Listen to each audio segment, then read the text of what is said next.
How are you doing? I'm great. I'm great. I'm glad this worked out. How are you doing? Yeah, me too. Thanks for willing to do this. Sure. So I can just jump around and kind of focus more on roles that you might not have ever been asked about or not very often. Um, Sure. that's kind of like what I focus on, especially with voice actors. But I can just start from the beginning. How did you get into SAG, or what was your first entertainment job?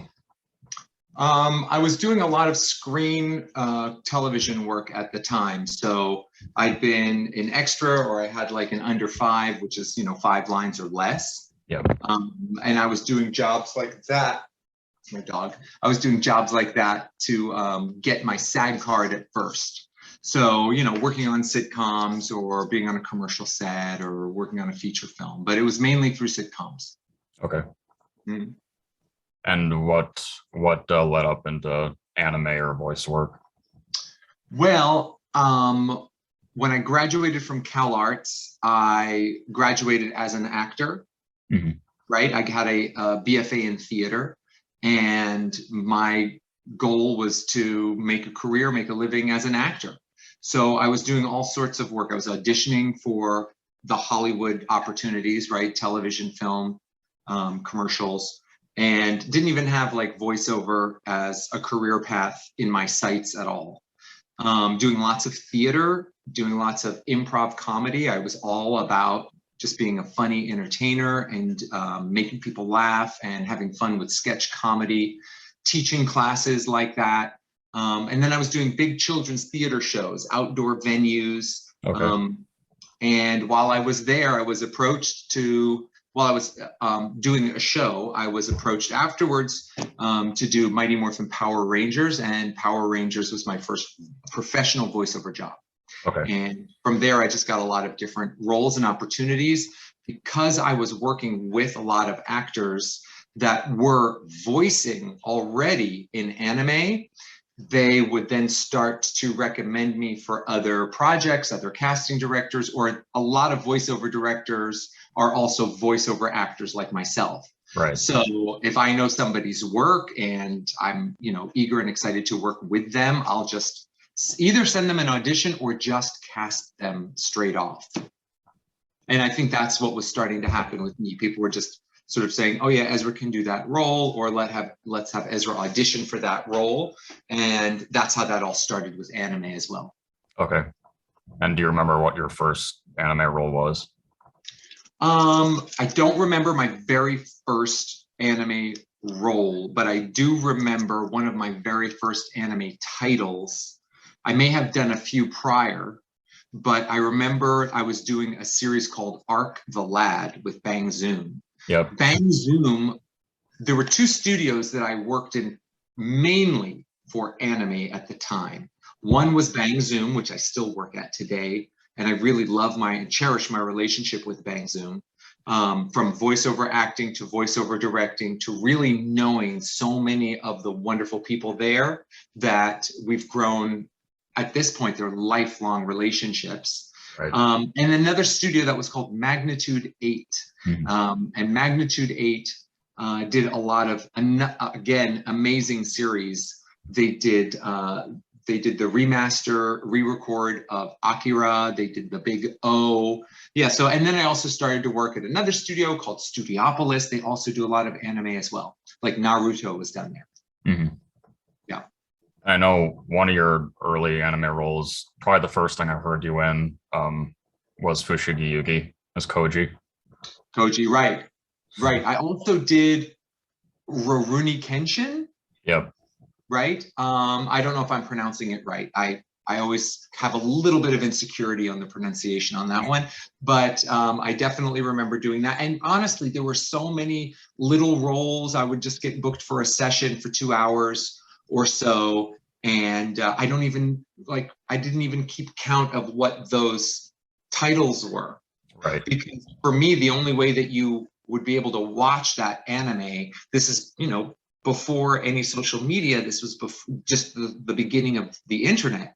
So, we're talking like mid 90s. Mhm. So it would be, you would have to find a VHS tape, and that VHS tape was either imported from Japan or at a specialty store that were far and few between at the time. Now you can just stream it. You can see a clip quite easily. But you know, those projects, the only thing that I knew I was actually going to see was stuff that was Power Rangers or Saban, because they were airing that on television.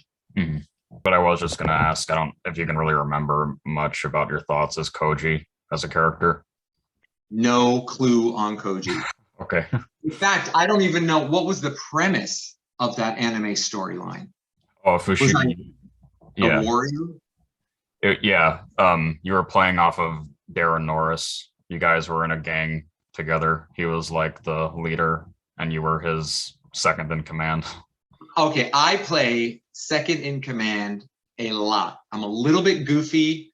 My voice sort of quality, my energy, my characteristics, what I bring to a voiceover project, a lot of the time it is goofy, it is flamboyant, it is colorful. I do a lot of that with my voiceover work, and that has gotten me a lot of similar types of roles. Right.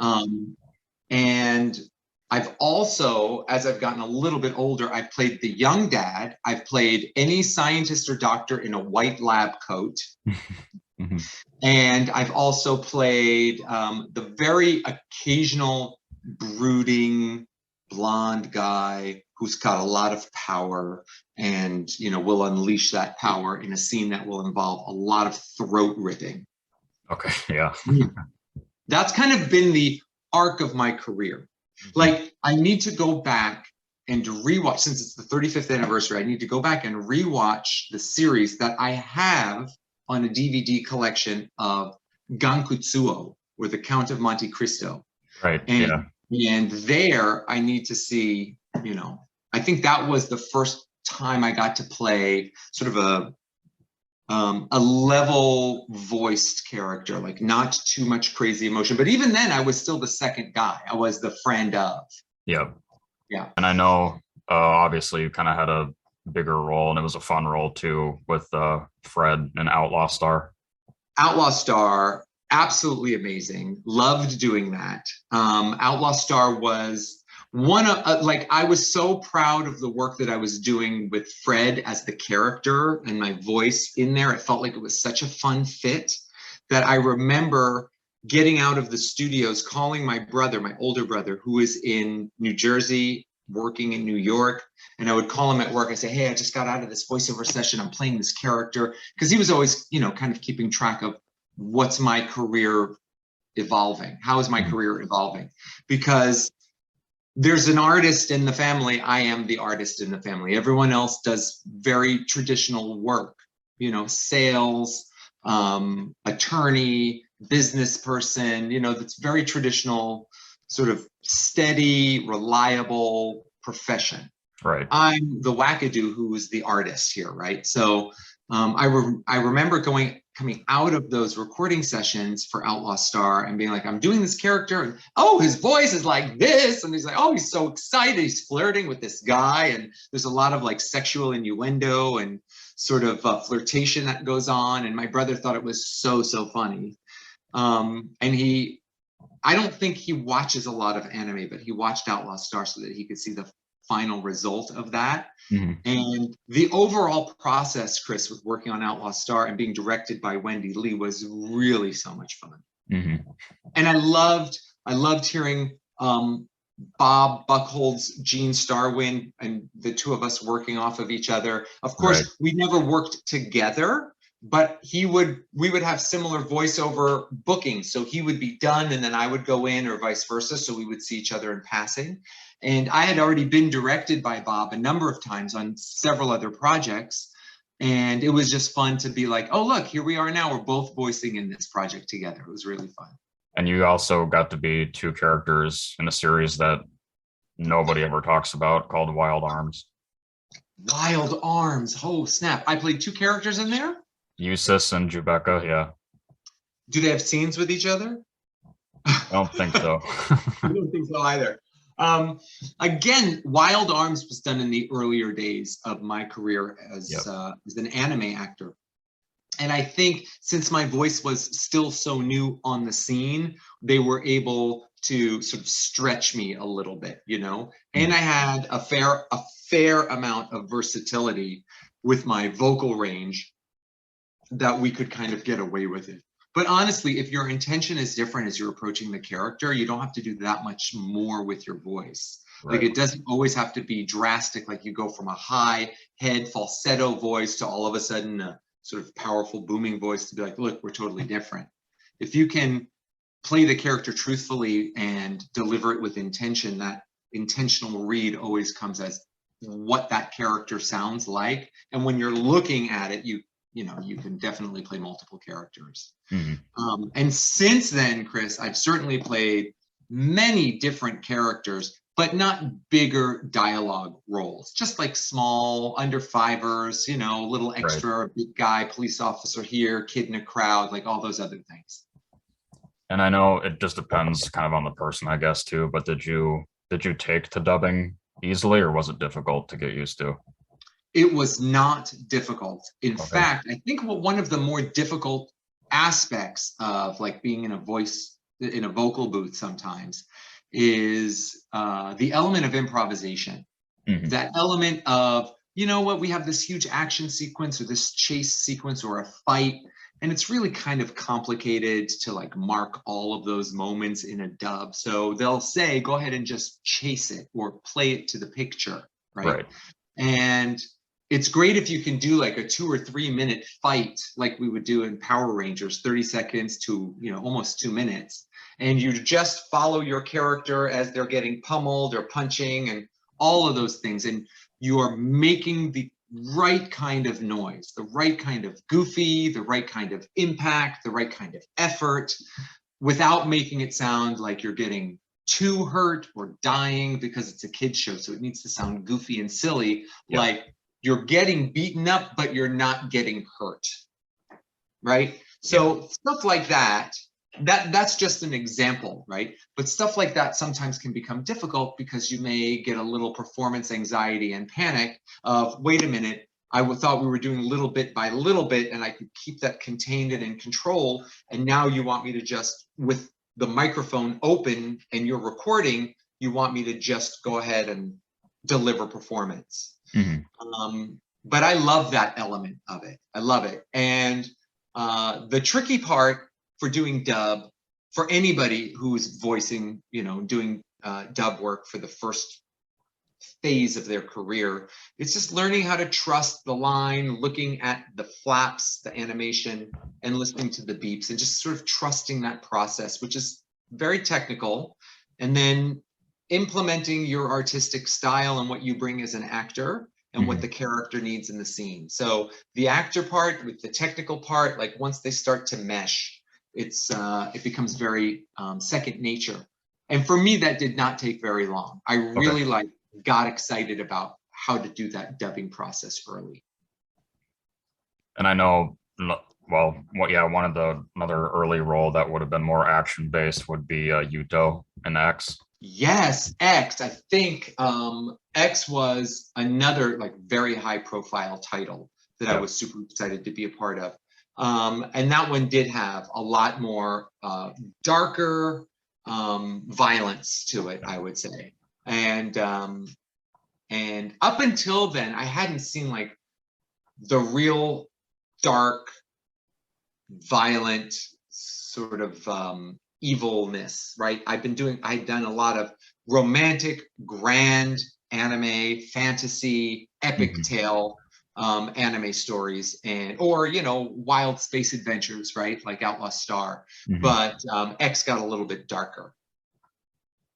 And it's not quite. I mean, the character you played in Rave Master was dark, but it's not quite as serious as a show. Right. Now, Rave Master, that I'll be honest with you, Chris, that was a character that I voiced. I still have not seen any of my performance on it. You know, we're all actors. So we're like, this is a job too. Okay, we'll do this job. Boom, we'll move on. Like, we had an understanding how special anime was and what it means to the fans, but we didn't know the growth of this industry and its popularity otherwise, I think most of us would have kept better notes of our jobs. And I think maybe with the first role that you, or the first job that you had directing anime would have been Little Snow Fairy. Directing anime, I think there was 3 of them that happened around the same time. So it was either a Little Snow Fairy Sugar, Ultra Maniac. Yep. It was one of those 2, and then there was another one that was called Bottle Fairies. Yep. And then and I started to work at that studio. The very first like animation project at that one particular post-production house that I worked on was called Zentrix. Yep. As animation. Zentrix, I was directing a very early in his career Steve Bloom. Oh, and yeah. this was a project that just had, independent money to fund this CG animation, early CG animation. It was kind of like Iron Robot, right? Okay. A very friendly, giant, red robot that, was very helpful and instrumental in advancing our storyline and saving our main characters. And I remember speaking with Steve Bloom when he was like, you know what, I'm going to go full time with my voiceover. I'm going to, stop doing everything else. This was right around that time, right? He was the lead here. He was brilliant and wonderful, amazing to work with, such a sweet, wholesome person, and enormous talent, and I remember directing him in that show and having a discussion about how he wants to like take that leap, do voiceover full time. I think it worked out well for him. Chris, what do you think? And then that studio, I was also doing live action dubs. I was doing another show that was called, and I was a voice in it. And I was in this with Wendy Lee, and I was in it with, it was called Boo Boo Cha Cha. Okay. Have you heard of that? No. Good luck finding it.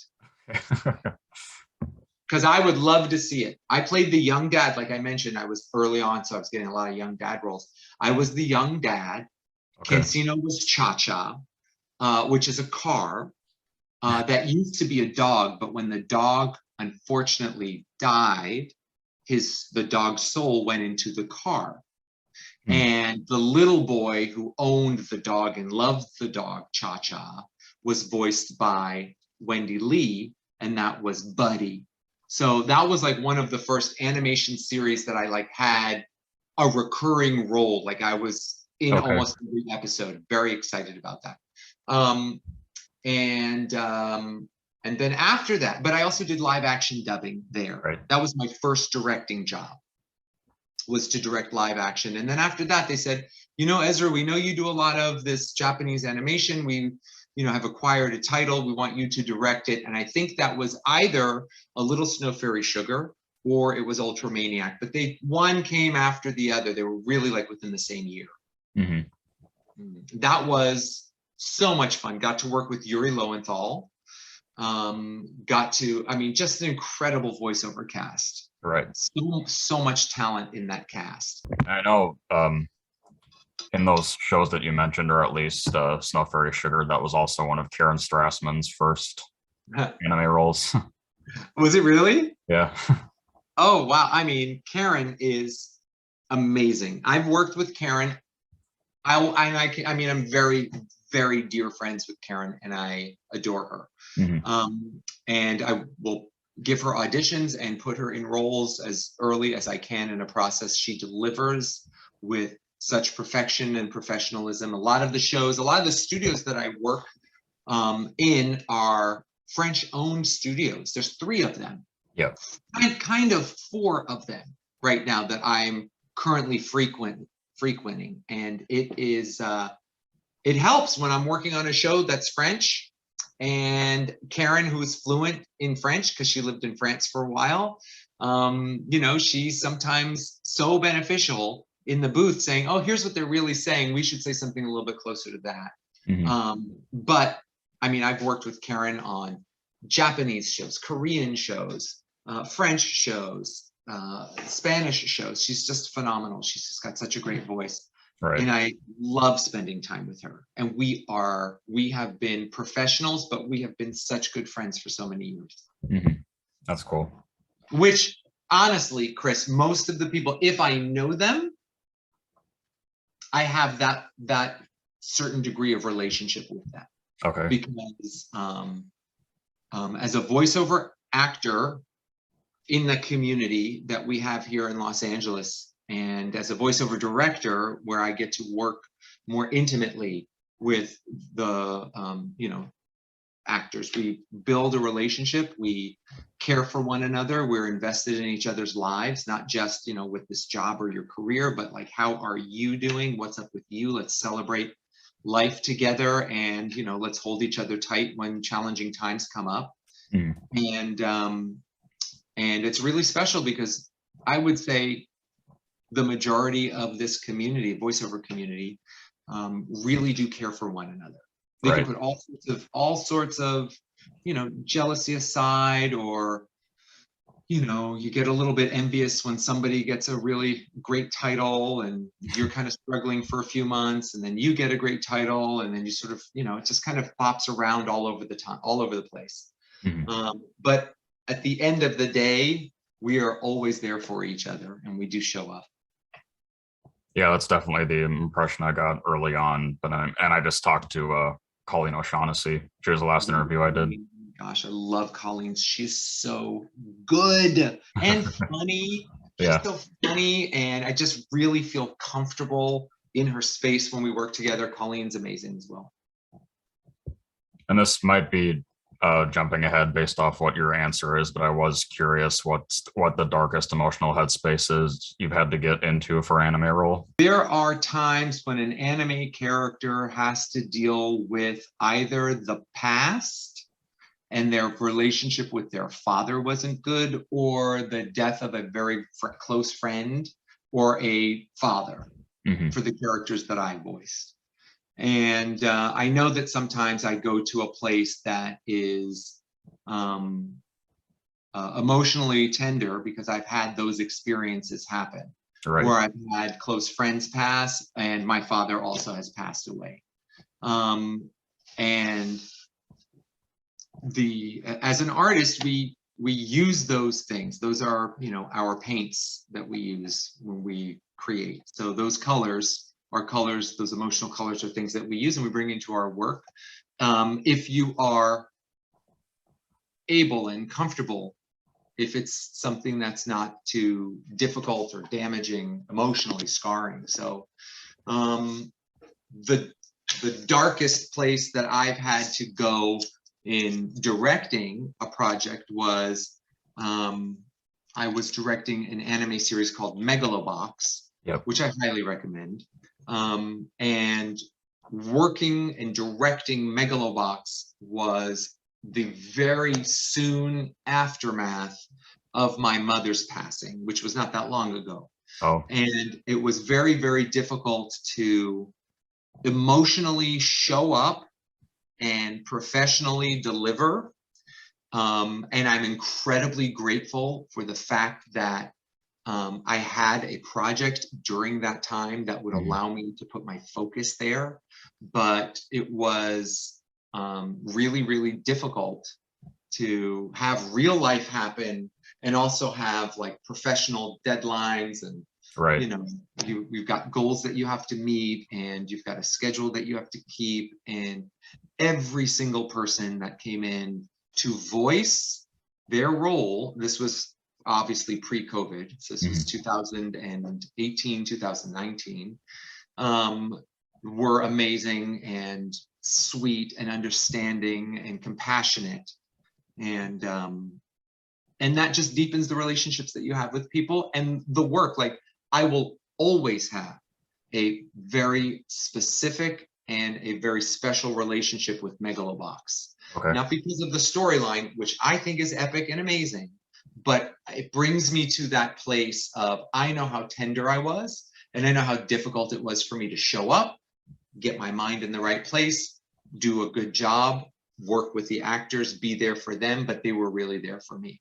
And Right. not just the actors. It was done at Bang Zoom, and the entire staff was so very understanding. That was the darkest time in my professional career Okay. as a director. And then when the roles come up, you know, I definitely go to a place like that that feels very authentic and real. Well, I was gonna guess just based off in terms of characters you've played that the single most darkest would have been Kagehisa in Blade of the Immortal. You have to send me the list of anime titles that I have been in that you have, because I don't even remember Okay. half of that list. I mean, I do remember half of that list, I do, but you're bringing up some titles that, and I will be honest with you here, Chris. What happens is sometimes a show or a video game is under such a strict NDA or non-disclosure agreement where you can't talk about anything that it's just code word. Mhm. And you sign a contract and it's a code word. And then I never find out what it was actually really called. And then it gets like right now, I am directing a show and they're using a code word, right? Like water bottle or something like that. Okay. Okay. And I still don't know what the real name of the show is. And it's going to be on a major streaming service at the end of the year. And I still don't know like the real name of the show. Okay. Because it's in another language. Like for instance, you know, there's a Netflix show right now that's called Squid Game. Yeah. A Korean show, very popular right now. So, you know, they wouldn't tell us what that name is. And unless I ask a friend of mine who speaks Korean or knows how to read Korean, I wouldn't know what the title is because it would be in Korean when we're dubbing it. So, you know, it's so some of the titles I don't ever know. I don't ever find out what they are. Mm-hmm. What did I do in that role? You seem to remember it. Yeah. What was the character about? It's set in feudal Japan. He's an assassin, just like a really dark, emotionless kind of character. Yeah. Yeah. I remember voicing things like that, but I don't remember them specific to a role. Okay. But I do remember directing the gang of actors for a production IG show that's called Be the Beginning. It's about serial killers, and there's a high level of insanity that's in there. Right. And, you know, to work with the actors on that, you know, we don't want you to just sound like you're a crazy person, right? Like your brain has snapped, but it should sound like it's based in some level of reality where you're coming from, and you don't see yourself as insane. You're just operating as you are. Everyone else views that as insane, but you don't. You think you're being you. So I definitely remember directing those sequences where characters are going insane and having them in a safe space go to a very dark place. Mm-hmm. I would imagine too that there had to be multiple dark instances with Kaname and Vampire Knight. Yes, Vampire Knight. I was in incredibly good hands with Christy Reed directing that anime series. I did not know it. I wasn't reading the manga, so I did not know what the series was about or where it was going to go, what was going to ultimately happen. So she was always directing me in places that, you know, where my voice was different than what I'm accustomed to. If you remember earlier on in the interview, I told you my voice is very energetic. There's a lot of color and levels and flamboyance and music to it. And Kaname, very contained, very dark, very sort of calculated, everything, you know. It was a matter of bringing my voice very low, not so much in my register, but in its level of energy in delivery, and at the same time finding a support so it just wouldn't like disappear. Because it was very common that every first or second take that we would do for a Kaname line, my voice was too low. Like it wasn't supported and it needed to have some support. But he's kind of seductive with his delivery. Yeah. And that was something that was new for me as well. You know, I didn't like massage my voice in a seductive way. That was a stretch of a character for me. And I think, well, a similar tone, a similar vocal approach that you might remember more that was really recent was Ren and Magi. Oh yes, yeah. That was a super fun series as well. Again, another bigger tale that I just didn't understand, like the landscape of the storytelling, because it was pretty big. But I know that I was staying focused in my storyline, and that one, yeah, that one was a fun project to work on, and I was very surprised to see about that particular title's popularity. And this is another really kind of recent one in video game series, but your role in as the like transforming cat in Blaze Blue is really fun. Oh yeah, Nago, yeah.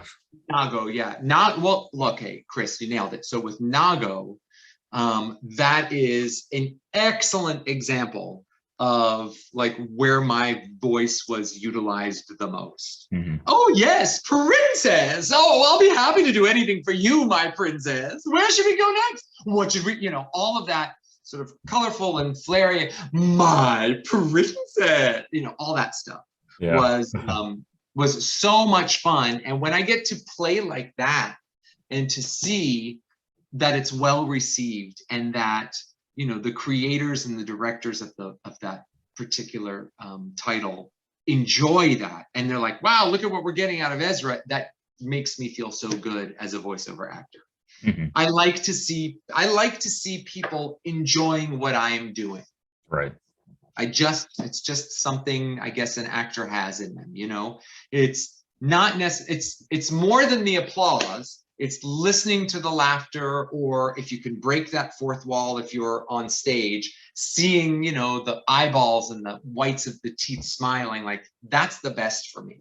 The applause at the end of something is wonderful, but in the moment to feel that engaging sort of connection between an audience. So we have a very small audience when we're in the voiceover booth. It's usually a producer, a director, an engineer, maybe another production assistant or a writer that's there. And you in a booth, you're in a glass box, and people can look at you, or they have you on on a monitor, and you're just kind of performing for a very small audience. So at least I feel that way. There's a lot of VO actors that just sort of like have their relationship with their microphone and the image that they have, if they're dubbing it.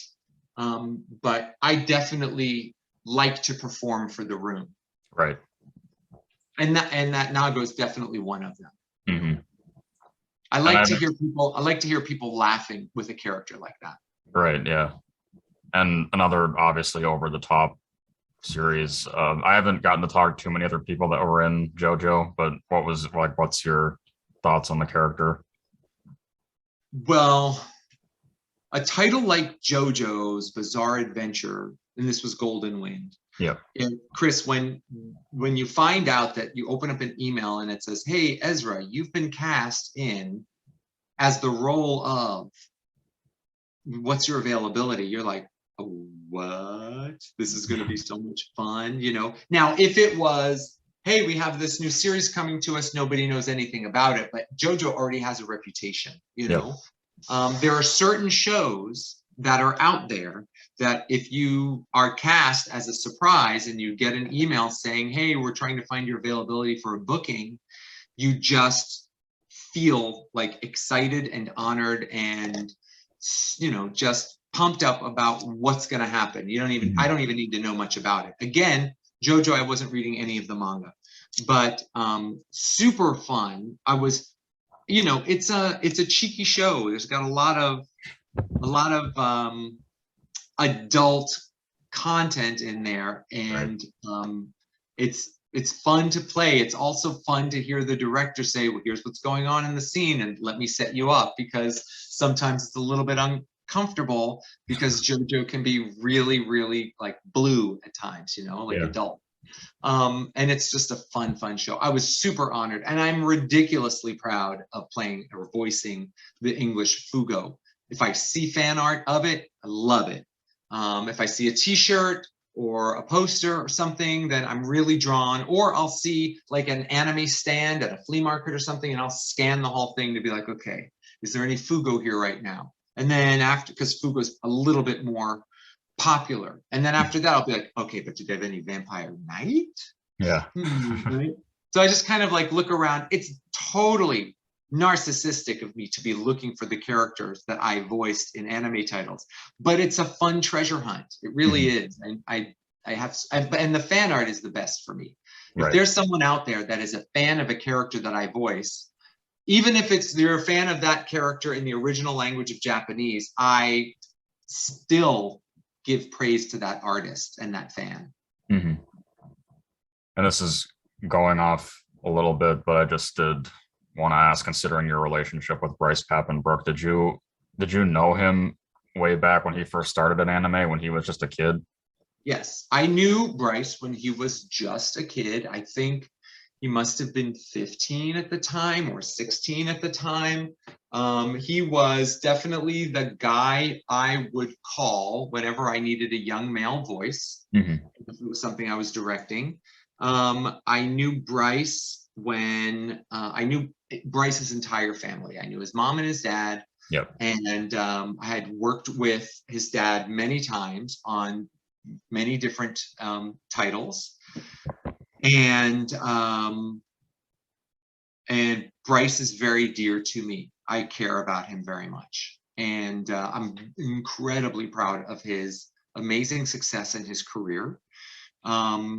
And I have always felt, just a very special bond with him that goes way outside of anything that we've done. I mean, the majority of our relationship is obviously through work. We talk to each other mainly when we see each other at conventions, or we see each other, at a voiceover session.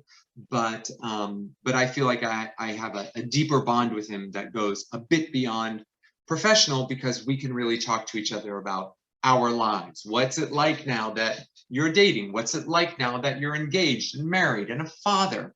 How's your career going? You work hard as a business person, with being an entrepreneur and an inventor of sorts, and at the same time just voicing everything like a madman. And I remember when his career really started to really click and catch wind, with him booking big leads. Right.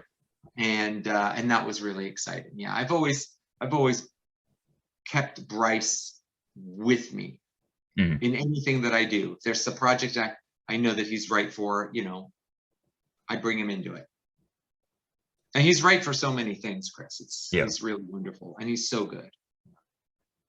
And sort of on that same topic of shows that you guys would be in together, do you have fun with your role in SAO?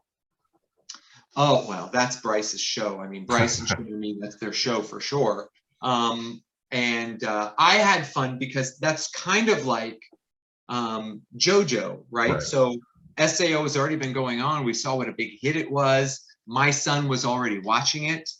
And I was excited for him to watch it because my friends were voicing in it, so I could hear all of them. And it's always a fun game. Like if he's watching the dub of something, I'd be like, I think that's Pete Silverstein. Okay, hold on, stop. Let's go to IMDb. Let's go ahead to Anime News Network. Let's look up the cast list, And it's always fun when I'm right about it, because it makes me feel like I really know my friends' voices. Right. And it's always fun to hear them in a bunch of other things. But when Sword Art Online Alicization came around, was very happy that I had a character that had a story arc, and that was a pretty epic story arc. So I was really psyched about that. Now we have a lot of voiceover actors who grew up very passionate about anime and grew up with great titles of anime, and their career goals have been, I want to be a voiceover actor so that I can be in anime. Yep. Specifically.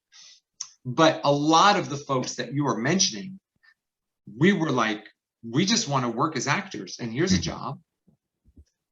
And then, we were really surprised by it all. Yeah, I mean, in terms of the new generation, I'm kind of starting to add more to my list, but I just talked to Sean Chiplock.